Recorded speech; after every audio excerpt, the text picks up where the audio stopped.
Okay. Chapter 4 Theory of the Fame under Perfect Competition.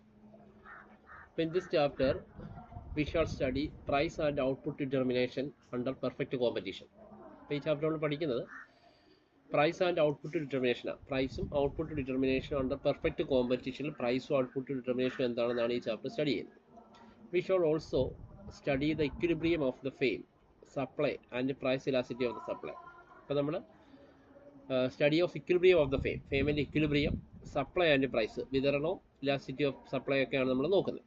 അപ്പോൾ എന്താണ് market എന്നുള്ളതാണ് പറയുന്നത്.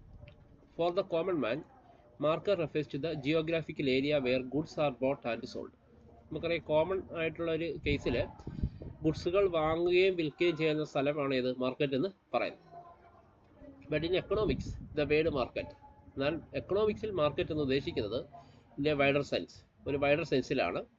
Market refers to the arrangement where buyers and sellers are in contact with each other for the purchase and sale of goods or service. സാധനങ്ങൾ വാങ്ങാനോ സേവനങ്ങൾ നൽകാനോ വാങ്ങാനോ ഒക്കെയാണ് എന്ത് ചെയ്യുന്നത്, ഇവർ പരസ്പരം കണ്ടുമുട്ടുന്ന സ്ഥലമാണ് ഇത് മാർക്കറ്റ് എന്നാണ് എക്കണോമിക്സ് പോയിന്റ് ഓഫ് വ്യൂവിൽ മാർക്കറ്റ് എന്ന് പറഞ്ഞുകൊണ്ട് ഉദ്ദേശിക്കുന്നത്. ഇത് ബേസിസ് ഓഫ് ക്ലാസിഫിക്കേഷൻ ഓഫ് മാർക്കറ്റാണ്. മാർക്കറ്റിന് കുറേ ക്ലാസിഫിക്കേഷൻ ഉണ്ട്. Market can be classified into many categories based on the following characteristics. പല ക്യാരക്ടറിസ്റ്റിക്സിൽ മാർക്കറ്റിനെ നമ്മൾ തരംതിരിച്ചിട്ടുണ്ട്. ഒന്ന്, number of buyers and sellers. Number of buyers, വാങ്ങുന്ന ആൾക്കാരുടെയും സെല്ലേഴ്സിൻ്റെയും നമ്പറിൻ്റെ ബേസിൽ നമ്മൾ അതിനെ ക്ലാസിഫൈ ചെയ്യുന്നുണ്ട്. നേച്ചർ ഓഫ് കമ്മോഡിറ്റി ഏത് ടൈപ്പ് കമ്മോഡിറ്റിയാണ് ഡീൽ ചെയ്യുന്നത് അതിനനുസരിച്ച് ക്ലാസിഫൈ ചെയ്യുന്നുണ്ട്. Mobility of goods and factors of production, ഗുഡ്സും ഫാക്ടേഴ്സ് ഓഫ് പ്രൊഡക്ഷൻ്റെ മൊബിലിറ്റിയുടെ ബേസിൽ നമ്മൾ ക്ലാസിഫൈ ചെയ്യുന്നുണ്ട്. നോളജ് അബൌട്ട് മാർക്കറ്റ് കണ്ടീഷൻ്റെ നോളജ്, അതിൻ്റെ ബേസിൽ നമ്മൾ ക്ലാസിഫൈ ചെയ്യുന്നു.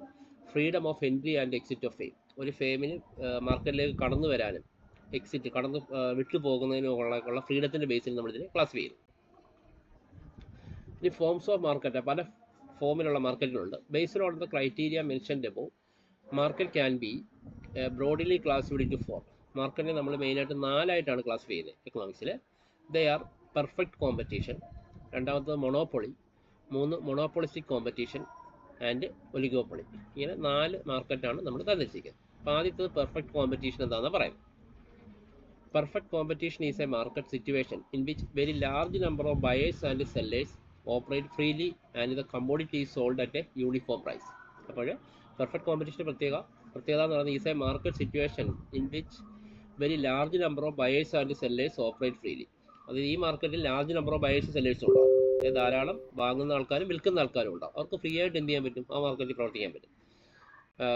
Operate freely and commodity sold at a uniform പ്രൈസിൽ. കമ്മോഡിറ്റി എല്ലാം ഒരു യൂണിഫോം പ്രൈസ് ആയിരിക്കും. നമുക്കറിയാം, സോപ്പിൻ്റെയൊക്കെ വില ഉണ്ടെങ്കിൽ എല്ലാ സോപ്പ് കമ്പനിയുടെയും വില ഒരേപോലെ ആയിരിക്കും. അവിടെ ലാർജ് നമ്പർ ബയേഴ്സും സെല്ലേഴ്സും ഉള്ളതുകൊണ്ടാണ് അവിടെ എന്ത് ചെയ്യുന്നത്, ഈ പെർഫെക്റ്റ് കോമ്പറ്റീഷൻ മാർക്കറ്റ്. അവരെല്ലാ സോപ്പിൻ്റെ എടുത്താലും 100 ഗ്രാം സോപ്പിന് ഒരേ വിലയായിരിക്കും.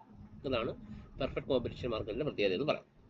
Perfect competition is an extreme form of market which rarely exist in practice. ഒരു എക്സ്ട്രീം ഫോമാണ് ഇത് റെയർലി എക്സിസ്റ്റ് ചെയ്യത്തുള്ളൂ. ഈ ഒരു യൂണിഫോം പ്രൈസിങ്ങുള്ള കാര്യങ്ങൾ റെയറായിട്ടേ നിലനിൽക്കുമെന്നാണ് പറയുന്നത്. The word perfect competition is used in economics with a different meaning. അപ്പോൾ ഇത് വേർഡ് പെർഫെക്റ്റ് കോമ്പറ്റീഷൻ എന്നത് എക്കണോമിക്സിൽ പല ഡിഫറെൻറ്റ് മീനിങ് ആണ്, വ്യത്യസ്തമായ അർത്ഥങ്ങളുണ്ടെന്നുള്ളതാണ്. It is a market structure where there is no competition and there is no rivalry among the firm. ഇവിടെ എന്തില്ല, ഈ പെർഫെക്റ്റ് കോമ്പറ്റീഷനകത്ത് ദർ ഈസ് നോ കോമ്പറ്റീഷൻ, ഇവർ തമ്മിൽ മത്സരങ്ങളില്ല. And there is no rival, ഇവർ തമ്മിൽ പകയോ അല്ലെങ്കിൽ ഇവർ തമ്മിൽ അത്രയ്ക്ക് കിടമായിട്ടുള്ള റൈവൽ ആയിട്ടുള്ള ഒരു ഫെയിം തമ്മിലുള്ള ആ ഒരു രീതിയിലുള്ള കോമ്പറ്റീഷൻ പെർഫെക്റ്റ് കോമ്പറ്റീഷൻ മാർക്കറ്റിൽ ഇല്ല എന്നുള്ളതാണ് പറയുന്നത്. ഇനി ഫീച്ചേഴ്സ് ഓഫ് പെർഫെക്റ്റ് കോമ്പറ്റീഷനാണ്, ഇതിൻ്റെ പ്രത്യേകതകളാണ്. A perfectly competitive market is characterised by the following features. ഒരു പെർഫെക്റ്റ്ലി കോമ്പറ്റേറ്റീവ് മാർക്കറ്റ് ആണെങ്കിൽ താഴെ പറയുന്ന പ്രത്യേകതകളുണ്ട്. ഒന്ന്, large number of buyers and sellers, ധാരാളം വാങ്ങുന്ന ആൾക്കാരും വിൽക്കുന്ന ആൾക്കാരും ഉണ്ടാവും. Homogeneous or undifferential or identical products, homogeneous ആവാം, അൺഡിഫറൻഷ്യൽ ആവാം, അല്ലെങ്കിൽ ഐഡൻറ്റിക്കൽ പ്രോഡക്ട്സുകളാവാം ഇവിടെ ഡീൽ ചെയ്യുന്നത്.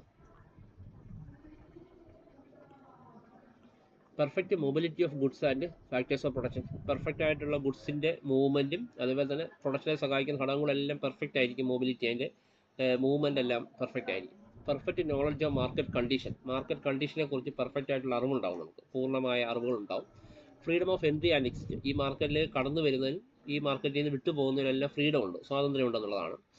ആബ്സെൻസ് ഓഫ് ട്രാൻസ്പോർട്ട് കോസ്റ്റിൻ്റെ അഭാവം ഇതിൻ്റെ ഒരു പ്രത്യേകതയാണ്. യൂണിഫോം പ്രൈസാണ്, തുല്യത ഉള്ള പ്രൈസ് ആയിരിക്കും, എല്ലാവരും തുല്യ വിലയ്ക്കായിരിക്കും വിൽക്കുന്നത്. ആബ്സെൻസ് ഓഫ് ഗവൺമെൻറ്റിൻ്റെ കൺട്രോൾ ഇവിടെ ഇല്ല. Absence of government control. Absence of selling കോസ്റ്റിൻ്റെ ആബ്സെൻസ്. ഇതെല്ലാം ഇതിൻ്റെ ഒരു ഫീച്ചേഴ്സ് ആയിട്ടാണ് പറയുന്നത്. The important features of perfect competition ആണ്. എന്നാൽ പെർഫെക്റ്റ് കോമ്പറ്റീഷൻ്റെ ഇമ്പോർട്ടൻ്റ് ആയിട്ടുള്ള ഫീച്ചേഴ്സ് ഏതൊക്കെയാണ് പറയുന്നത്? ഒന്ന് ഹോമോജീനിയസ് പ്രോഡക്ട്സ് ആണ് ഇതിന് ഇമ്പോർട്ടൻറ്റ് ഫീച്ചേഴ്സ് ആയിട്ട് പറയുന്നത്. രണ്ട്, price taking firms and consumers.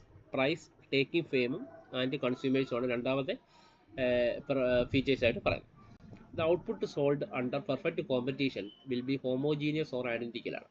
അപ്പോൾ ഇതിൻ്റെ ഔട്ട്പുട്ട് എന്ന് പറയുന്നത് നമ്മൾ വിൽക്കുന്ന പ്രോഡക്റ്റ് എപ്പോഴും ഹോമോജീനിയസ് അല്ലെങ്കിൽ ഐഡൻറ്റിക്കൽ ആയിരിക്കും, ഒരേപോലുള്ള പ്രോഡക്റ്റുകളാവാം എന്നുള്ളതാണ് പറയുന്നത്. There will be no difference among products തമ്മിൽ വലിയ ഡിഫറൻസുകൾ ഉണ്ടാവുന്നില്ല എന്നുള്ളതാണ്. Their colours, smell, quality, size etcetera will be the same. ഇതിൻ്റെ കളേഴ്സും ക്വാളിറ്റിയും സൈസും എല്ലാം സെയിം ആയിരിക്കും. The second features is that the buyers and sellers are price takers ആണ്. സെക്കൻഡ് ഫീച്ചർ എന്ന് പറഞ്ഞാൽ ബയേഴ്സും സെല്ലേഴ്സും മാക്സിമം പ്രൈസ് കുറച്ച് കിട്ടണമെന്ന് സെല്ലേഴ്സും, മാക്സിമം ന്യായമായ വില കിട്ടണമെന്ന് ബയേഴ്സും എന്ത് ചെയ്യുന്നുണ്ടാവും. സെല്ലേഴ്സ് മാക്സിമം വില കിട്ടണമെന്നും വാങ്ങുന്ന ആൾ മാക്സിമം വില കുറച്ച് കിട്ടണമെന്നായിരിക്കും ഇവിടെ ആഗ്രഹിക്കുന്നത്. അപ്പം പ്രൈസ് ടേക്കേഴ്സ് ആണ് ഇവിടെ ഇതിൻ്റെ ഒരു അടുത്ത ഫീച്ചേഴ്സ് ആയിട്ട് പറയുന്നത്. That means buyers and sellers have to accept the existing price in the market. ബയേഴ്സും സെല്ലേഴ്സും നിലവിൽ ഇപ്പോൾ മാർക്കറ്റിലുള്ള വിലകൾ എന്ത് ചെയ്യുന്നുണ്ട്, അക്സെപ്റ്റ് ചെയ്യുന്നുണ്ട്. എല്ലാവരും അംഗീകരിച്ച് ന്യായമായ വിലയാണ് പ്രോഡക്റ്റിന് ചോദിക്കുന്നത്, അത് കൊടുത്ത് വാങ്ങുന്നു എന്നുള്ളതാണ്. Neither the producer nor the consumer can influence the price. അതായത് പ്രൈസിനെ സ്വാധീനിക്കാൻ കസ്റ്റമർക്കോ പ്രൊഡ്യൂസർക്കോ ഇവിടെ കഴിയുന്നില്ല എന്നുള്ളതാണ്. Price taker means two things. രണ്ട് രീതിയിലാണ് പ്രൈസ് ടേക്കർ എന്ന് നമ്മളിവിടെ പറയുന്നത്. If a product fixes a price above the market price, ഏതെങ്കിലും ഒരു ഫേം അല്ലെങ്കിൽ ഒരു പ്രൊഡ്യൂസർ മാർക്കറ്റിലുള്ള വിലയേക്കാൾ കൂടിയ വിലയ്ക്കാണ് ആ പ്രോഡക്റ്റിൻ്റെ വില നിശ്ചയിക്കുന്നതെങ്കിൽ ഹി ലോസ് ഹിസ് കൺസ്യൂമർ, അവരുടെ കൺസ്യൂമറെ നഷ്ടപ്പെടുക. ഇപ്പോൾ ഒരു AC വിൽക്കുന്ന കമ്പനി, നമുക്കറിയാം ഒരു AC 1 അല്ലെങ്കിൽ 1.5 ടണ്ണിൻ്റെ AC വിൽക്കുന്നത് 32,000-40,000 രൂപയ്ക്കാണെന്ന് വിചാരിക്കുക. അപ്പോൾ ആ ഒരു കമ്പനി ആയിരിക്കും ഞങ്ങൾ ഭയങ്കര വില നിശ്ചയിച്ചു 50,000 എനിക്ക് വിറ്റ് കഴിഞ്ഞാൽ അവരുടെ കസ്റ്റമേഴ്സ് എല്ലാം എന്ത് ചെയ്യും, വേറെ പ്രോഡക്റ്റ് വാങ്ങാൻ പോകും. അപ്പം മാർക്കറ്റിലുള്ള വിലയേക്കാൾ കൂടുതൽ വിലയ്ക്ക് ഏതെങ്കിലും കമ്പനികൾ പ്രോഡക്റ്റ് വിൽക്കാൻ തീരുമാനിച്ചാൽ അവരുടെ കസ്റ്റമറെയാണ് അവർക്ക് നഷ്ടപ്പെടുന്നത് എന്നുള്ളതാണ് പറയുന്നത്. As the producers gets only normal profit. അങ്ങനെ വരുമ്പോൾ പ്രൊഡ്യൂസർക്ക്, ഉൽപ്പാദകന് ന്യായമായ ഒരു ലാഭമേ അവിടെ കിട്ടത്തുള്ളൂ. He will not sell the products for a price less than the market price. അതേപോലെ തന്നെ മാർക്കറ്റ് പ്രൈസിലുള്ളതിനേക്കാൾ കുറഞ്ഞ വിലയ്ക്ക് വിൽക്കാനും പറ്റത്തില്ല. ഒരു യൂണിഫോം പ്രൈസ് അവിടെ അവർക്ക് ബാലൻസ് ചെയ്ത് പോകേണ്ടതായിട്ട് വരും എന്നുള്ളതാണ് പറയുന്നത്. As far as consumer is concern, he wants to buy things at the minimum price. അപ്പോൾ കൺസ്യൂമർ ആഗ്രഹിക്കുകയാണ് ഇതിൻ്റെ ഏറ്റവും കുറഞ്ഞ വിലയ്ക്ക് ഗുഡ്സ് വാങ്ങണമെന്ന് കൺസ്യൂമർ ആഗ്രഹിച്ചാൽ goods will not be available to the consumer at a price lower than the market price. Market പ്രൈസിൽ കുറഞ്ഞ വിലയ്ക്ക് കൺസ്യൂമർക്ക് ഈ ഗുഡ്സ് കിട്ടത്തുമില്ല. മനസ്സിലായി? ഇപ്പോൾ ACക്ക് 40,000 രൂപയാണ്, ഒരാൾ പറയാൻ എനിക്ക് 30,000 രൂപയ്ക്ക് തരാൻ പറ്റുമോ? അപ്പോൾ അതിന് മാക്സിമം വില കുറച്ച് വാങ്ങാനേ നമ്മളെല്ലാവരും ശ്രമിക്കത്തുള്ളൂ. അതൊരിക്കലും പെർഫെക്റ്റ് മാർക്കറ്റിൽ നിന്ന് കിട്ടത്തില്ല എന്നുള്ളതാണ് പറയുന്നത്. പെർഫെക്റ്റ് കോമ്പറ്റീഷൻ ആയത്. ഇൻ ഷോർട്ട്, ചുരുക്കി പറഞ്ഞാൽ under perfect competition price of goods will always be equal to market price. അപ്പോൾ പെർഫെക്റ്റ് കോമ്പറ്റീഷനിൽ പ്രൈസ് ഓഫ് ഗുഡ്സ്, ഒരു ഗുഡ്സിൻ്റെ വില ഓൾവേസ് ഇപ്പോഴും ഈക്വൽ ടു മാർക്കറ്റ് പ്രൈസിന് തുല്യമായിരിക്കും എന്നുള്ളതാണ്. At this price any quantity of commodity will be available for sale and purchase in the market ആണ്. അപ്പോൾ ഈ പ്രൈസിൽ ക്വാണ്ടിറ്റി ഓഫ് എ കമ്മോഡിറ്റിയുടെ ക്വാണ്ടിറ്റി നമുക്ക് അവൈലബിൾ ആവുന്നത് sale and purchase in the മാർക്കറ്റിൽ വാങ്ങാനും വിൽക്കാനും പറ്റുന്ന ആ വിലയ്ക്ക് അനുസരിച്ച് എന്ത് ചെയ്യത്തുള്ളൂ, ഏതൊക്കെ ക്വാണ്ടിറ്റി ആയാലും ആ വിലയ്ക്ക് നമുക്ക് എന്ത് ചെയ്യത്തുള്ളൂ, മാർക്കറ്റിൽ കിട്ടുകയുള്ളൂ എന്നുള്ളതാണ്. Therefore, the price of every unit of a product sold by the producer will be the same. കണ്ടോ, price of every unit of a product, എല്ലാ പ്രോഡക്റ്റുകളും വിൽക്കുന്നത് പ്രൊഡ്യൂസർ സെയിം പ്രൈസ് ആയിരിക്കും എന്നുള്ളതാണ്. The producer is ready to sell any quantity of market price and the consumer is ready to buy it at that price. അപ്പോൾ producer മാർക്കറ്റിൽ quantity, ഈ product വിൽക്കാൻ ഉദ്ദേശിക്കുന്ന വിലയ്ക്ക് കൺസ്യൂമർ വാങ്ങാൻ റെഡിയാവുകയാണ്. Okay, so every producer and every consumer under perfect competition is called a price taking producer and price taking consumer respectively. അതുകൊണ്ടാണ് perfect കോമ്പറ്റീഷനിൽ എല്ലാ പ്രൊഡ്യൂസറും എല്ലാ കൺസ്യൂമറും പ്രൈസ് ടേക്കിംഗ് ആണ് എന്ന് നമ്മൾ പറയുന്നത്. ഓക്കെ ആണല്ലോ? ഇത്രയും കാര്യങ്ങളൊന്ന് വായിക്കാം.